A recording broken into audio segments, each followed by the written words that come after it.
कर्मयोग in life में आप सभी का स्वागत है।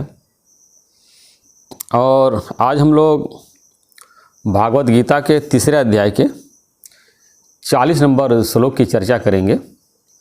और इसमें देखते हैं कि भगवान जो है हम लोगों को क्या निर्देश दे रहे हैं। तो श्लोक इस प्रकार है। इंद्रियां, मन और बुद्धि ये सब इसके वास स्थान कहे जाते हैं। यह काम इन मन, बुद्धि और इंद्रियों के द्वारा ही ज्ञान को आच्छादित करके जीवात्मा को मोहित करता है।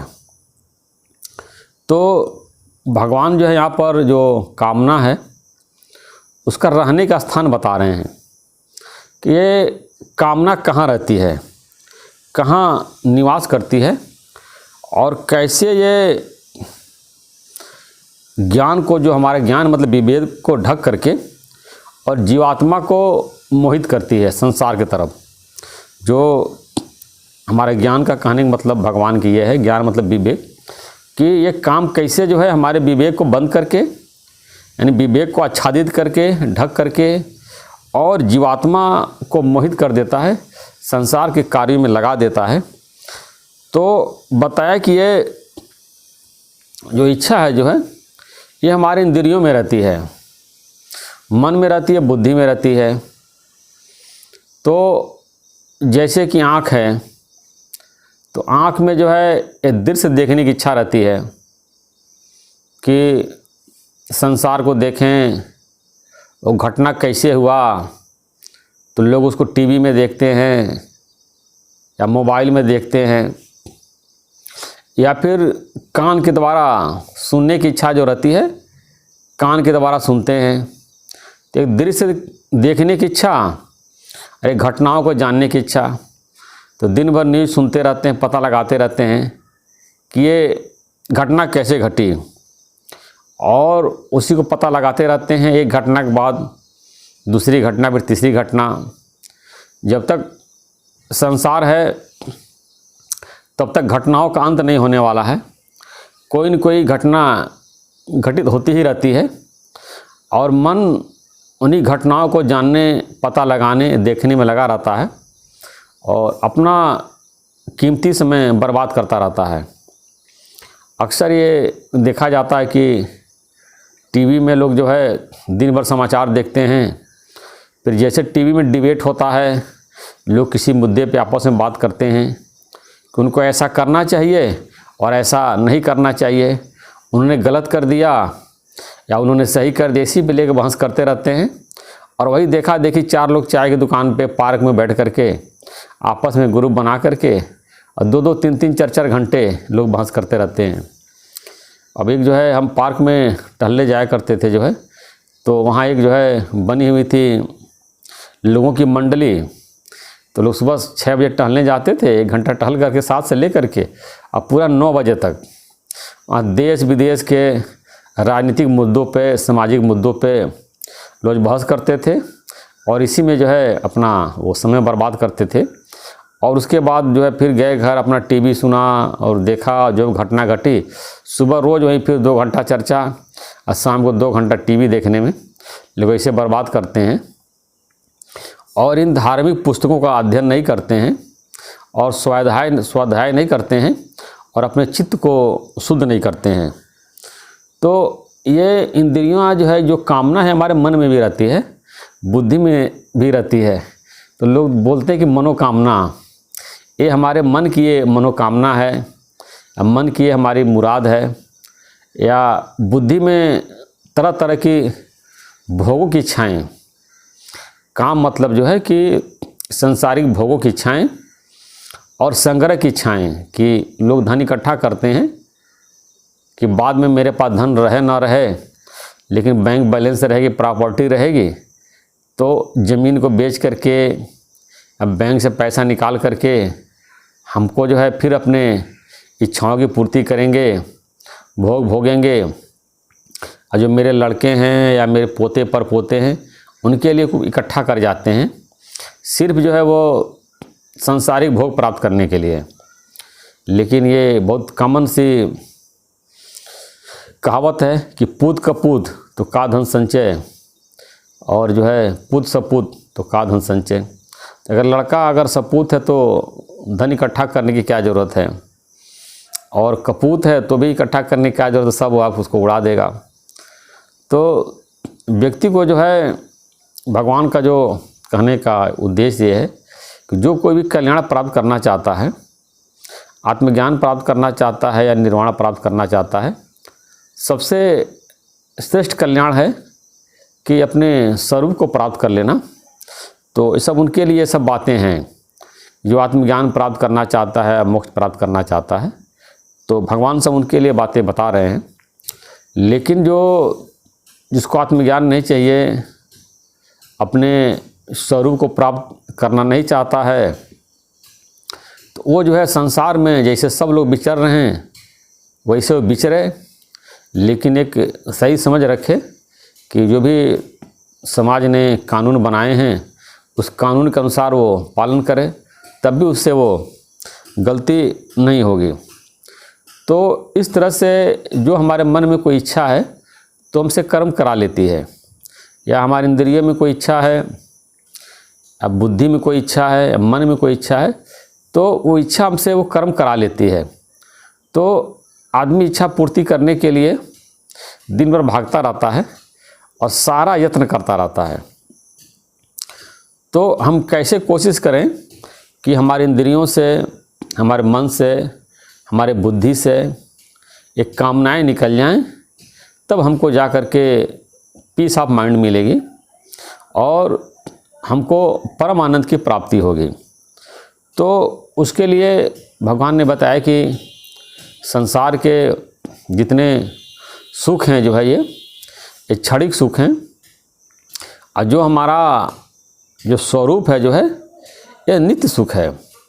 तो जो संसार के भोग हैं, जो संसार के सुख हैं, इनसे जब बड़े सुख की प्राप्ति होती है तो सारे संसार के सुख हमको जो है फीके लगते हैं।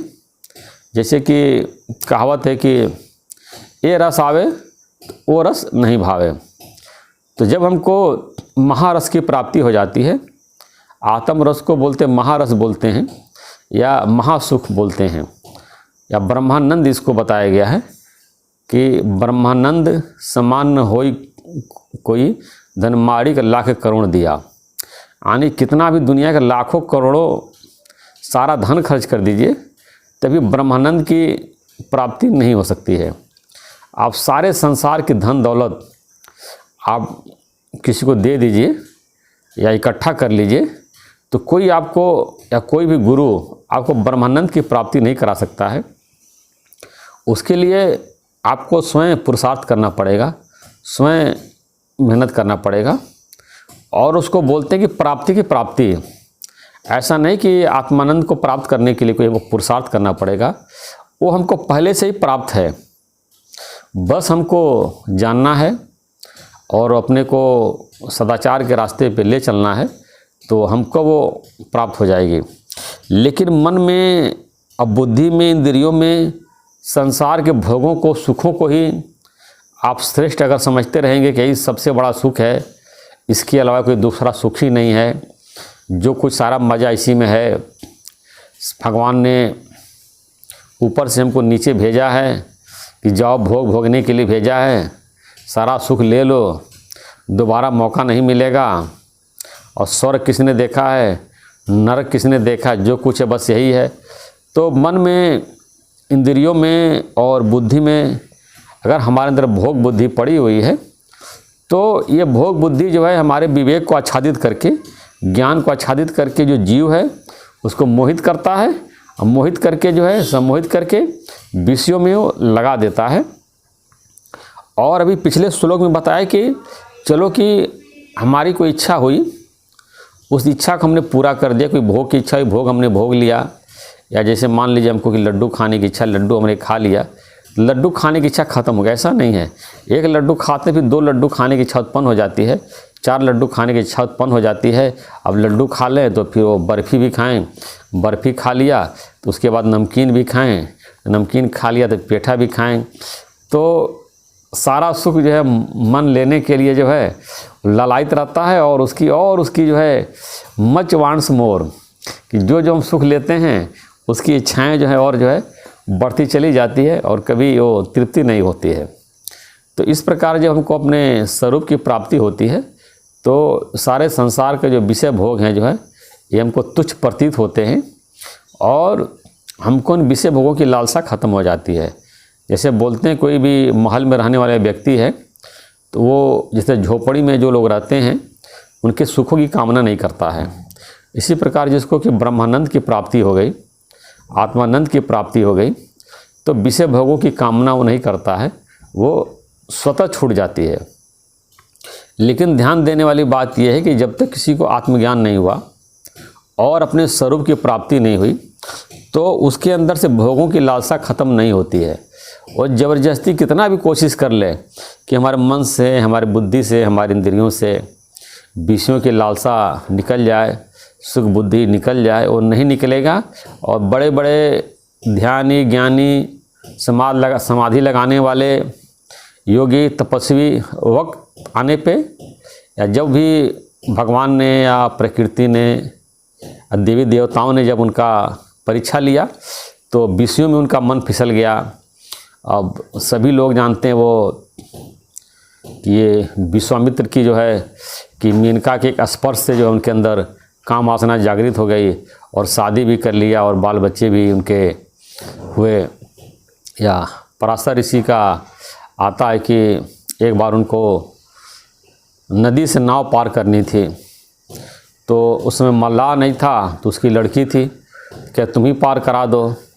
तो नदी वो पार कराने लगी। तो बताते हैं कि पराशर ऋषि जो है वेद व्यास के पिता थे, बहुत बड़े ज्ञानी थे। तो अब स्त्री अकेले लड़की उनको नदी पार कराने लगी तो काम वासना उत्पन्न हो गया।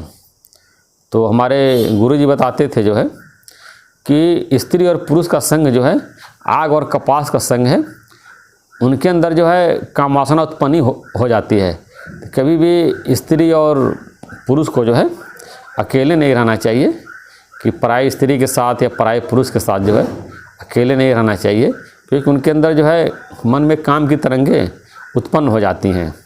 तो ऐसे पराशर ऋषि के अंदर काम वासना उत्पन्न हो गई। तो उन्होंने जो है उस कन्या से कहा कि मैं जो है तुमसे जो है वो तुम्हारे प्रति मेरे अंदर कामना उत्पन्न हो गई है। तो उसने कहा कि अभी ये क्या नाम है कि सूर्य देवता देख रहे हैं। तो पराशर ऋषि ने कहा कि मैं एक मंत्र फूंकूंगा अभी अंधेरा हो जाएगा। उसने कहा अंधेरा करके दिखाइए। एक मंत्र फूंका उन्होंने, अंधेरा हो गया। फिर उसके बाद कई जल देवता देख रहे हैं, कह अभी एक मंत्र फूकेंगे पूरा यहाँ धरती हो जाएगी, जल गायब। एक मंत्र उन्होंने फूका, वहाँ पर जो धरती हो गई, जल गायब। तो अंधेरा भी हो गया और धरती भी हो गई, एकांत था ही। तो उस लड़की ने जो है उनको एक चाटा खींच करके मारा, बोला कि तुम जो है अंधेरा कर सकते हो, जल को सुखा सकते हो और अपने काम वासना को कंट्रोल नहीं कर सकते हो। तो शास्त्र को पढ़ने से, वेदों का अध्ययन करने से, तपस्या करने से हमारी काम वासना नहीं खत्म होता है, वो अनकॉन्शियस में पड़ी रहती है। काम वासना खत्म होने का सिर्फ एक ही उपाय आत्मज्ञान। जब अपने स्वरूप की स्मृति हो जाती है तो काम वासना खत्म हो जाता है। इसीलिए आया है रामचरितमानस में, जहाँ राम तहाँ काम नहीं, जहाँ काम नहीं राम, का तुलसी कैसे मिले रवि रजनी एक साथ। जब हमारे अंदर राम आ जाते हैं, परमात्मा आ जाते हैं, या परमात्मा की प्राप्ति हो जाती है तो काम वासना स्वतः चला जाता है। क्योंकि काम वासना अंधकार का प्रतीक है और राम और ज्ञान जब प्रकाश का प्रतीक है। तो मेरे अंदर प्रकाश आता है तो अंधकार अपने आप चला जाता है।